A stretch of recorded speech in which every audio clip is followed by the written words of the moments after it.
There it goes. So, time for banjo lesson number 2. Now I know what you're going to say. Bob, that's not a banjo, that's a guitar. And, oh my goodness. It is. You know, one of the things about these old Gibsons is they make good bluegrass instruments, but actually, I mean, they make good jazz instruments, what I was going to say, but they actually make very good bluegrass instruments. And, you know, early on with like Mother Maybelle and the early country stuff, they used these archtop guitars. Now, I don't know if that's just because, I mean, I thought that maybe it's because this is the guitar they could get that was loud enough for what they wanted to do. But, so I don't know, it might be, but I think the sharpness of the tone is something that's really good for bluegrass too. But that's not why I have it here. Why I have it here is because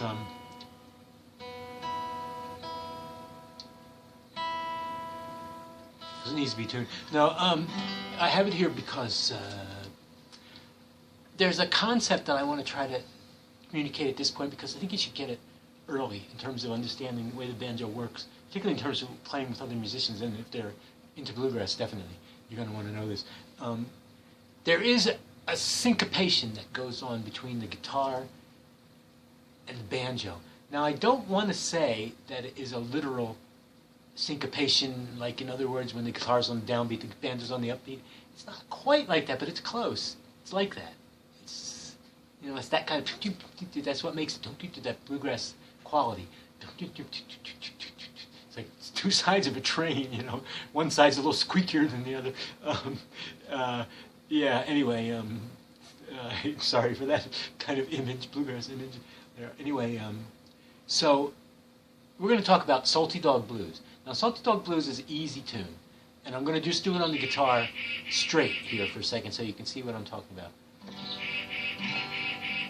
Oh. Sorry. Oh.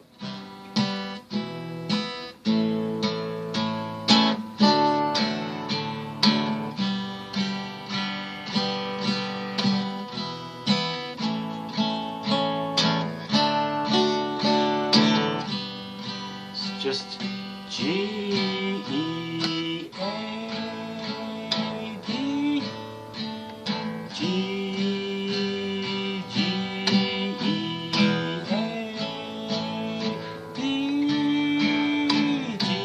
So the only thing that's at all difficult is to make sure you switch quick after just 2 measures into the E.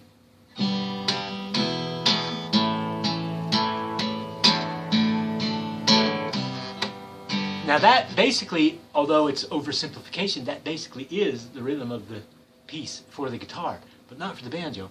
And so I'm showing you the guitar because I think it's going to be a lot easier to understand the banjo. So I'm going to do this.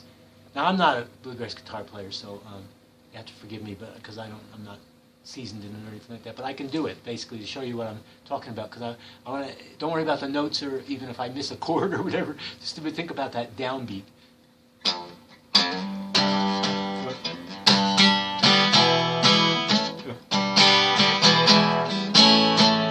Oops! Now I can't. Now I've got that don't in my head.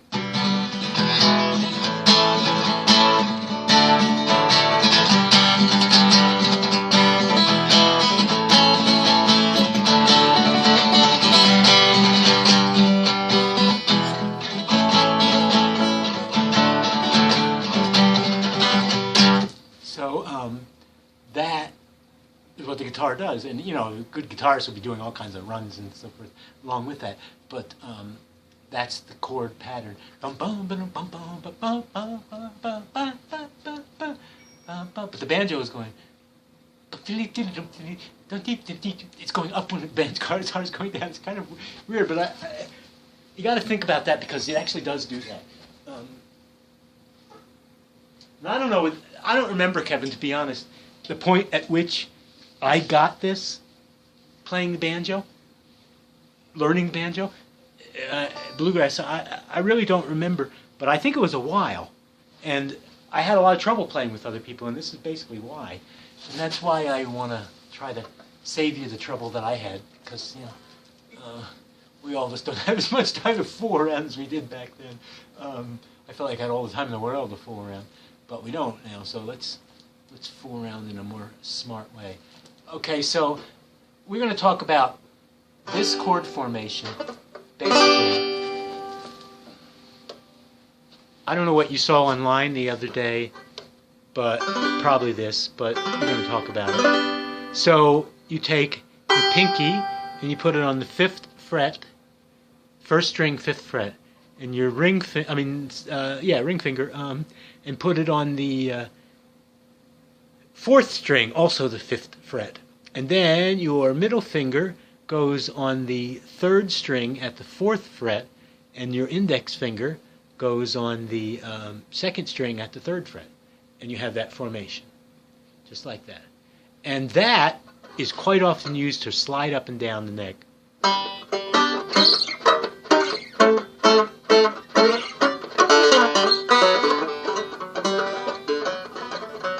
I'm going to pause this for a moment. Well, actually it doesn't appear like I can pause this for a moment. It doesn't seem to have a pause, this thing. I was going to get the picks. So let's call this one Lesson 2 Part A. Right? So we have Lesson 1, and so far we have Lesson 2 Part A. And Lesson 2 Part B is going to be when I go get the picks and come back and finish. So, but I want you to hear this with the picks, because then later I'm going to play you a little bit of Earl Scruggs music, and I want you to listen to what he does, but it's going to sound more like it if I play with the picks. So, what I'm going to show you is going to sound more like it. So, 1 minute and I will be back. So this is the end of Part 2, so just go right in and tune into, Part 2, Lesson 2 Part A. So, just go right ahead and tune right back into Lesson 2 Part B, and it just continues. I'll be right back.